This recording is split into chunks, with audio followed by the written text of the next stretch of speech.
consider the most stabilized intermediate directing effects of nearby substituents and use of protecting groups or site-selective catalysts to favor reaction at the desired position. Think of a polyunsaturated molecule like a street with many houses where a delivery can stop at several doors and you want it to stop at one specific house.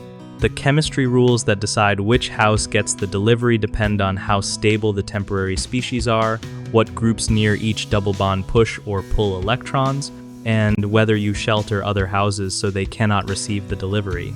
Stabilized intermediates, such as more substituted carbocations or radicals that are resonance delocalized, make reactions prefer certain positions because the transition state is lower in energy there, and electron donating or withdrawing substituents can attract or repel reagents, steering them to particular sites.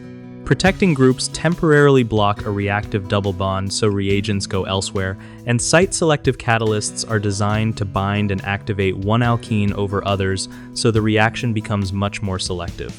Predicting the outcome often means comparing these effects and sometimes using experimental tests or computational checks when the balance is close.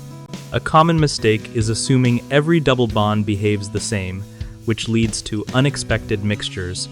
So check substitution and resonance effects for each alkene and, when in doubt, protect the more reactive site.